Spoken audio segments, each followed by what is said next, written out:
Dando continuidade ao tema dessa unidade, ginástica, vamos falar hoje sobre conceito e história.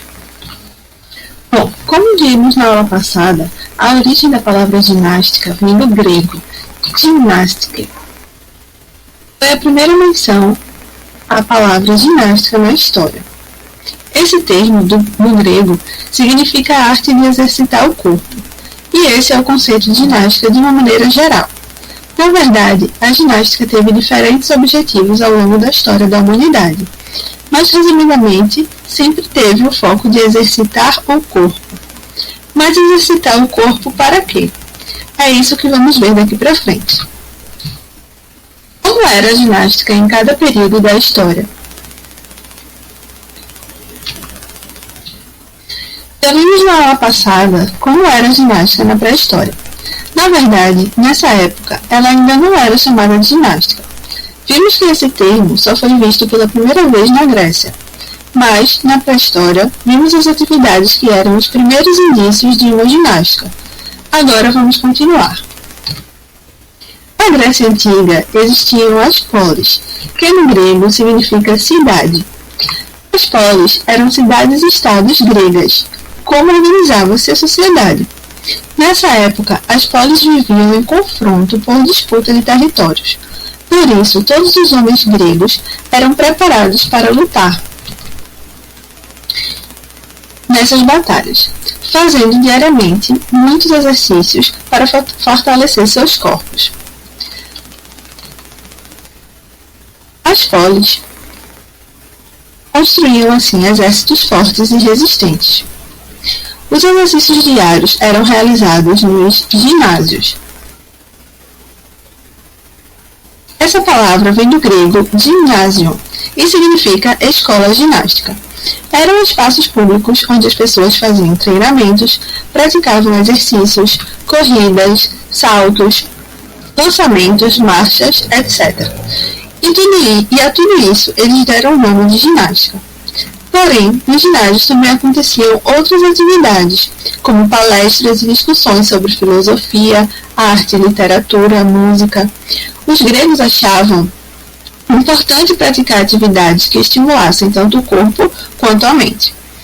Outro aspecto que incentivava os gregos a praticarem ginástica era a relação com a religião. Eles acreditavam que os deuses que eles cultuavam eram seres muito fortes. Por isso, eles treinavam bastante para que pudessem se aproximar deles. Além disso, também existia um ideal de beleza naquela época, onde os corpos que eram considerados belos eram os corpos fortes e treinados, que exibiam músculos grandes e torneados. Já na Idade Média, tudo mudou. A preocupação com o corpo passou a não existir mais. O corpo foi tomado como algo ruim, mundano. Era pecado cultuar o corpo.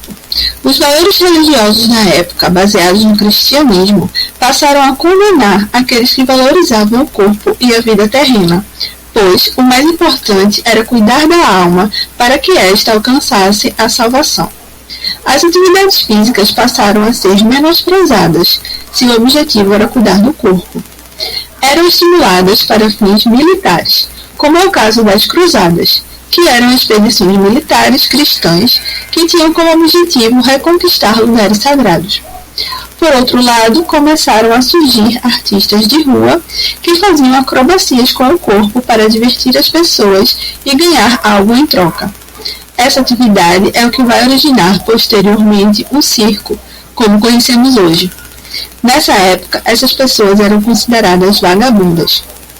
Os cristãos as condenavam pela sua imoralidade e eram menosprezadas por parte da sociedade, mas muitas pessoas gostavam de lhes assistir. Essa situação vai mudar depois, mas isso é assunto para outra aula. O fato é que houve nessa época um declínio da ginástica.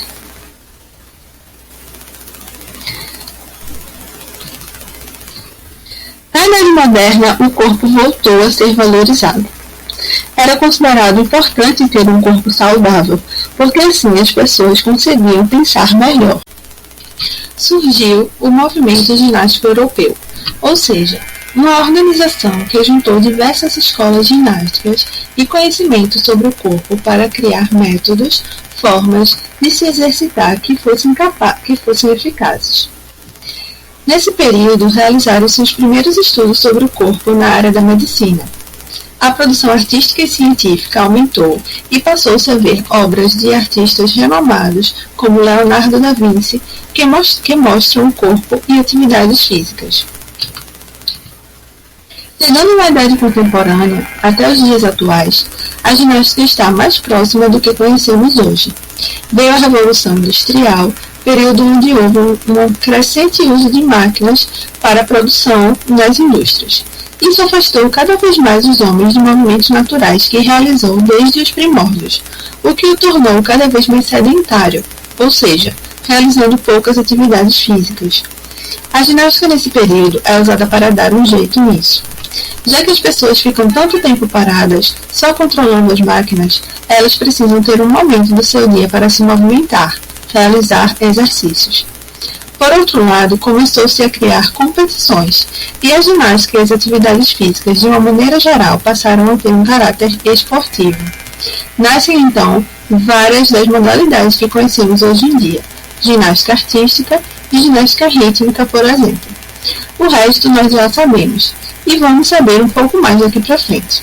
Bom, então, na semana passada e nessa semana, vimos o conceito de ginástica, o que é ginástica e como foi a ginástica ao longo da história, desde os primórdios até os dias atuais. Essas foram as primeiras aproximações com esse conteúdo. Nas próximas aulas, vamos aprender sobre os fundamentos da ginástica, tipos de ginástica, algumas modalidades específicas. Até a próxima!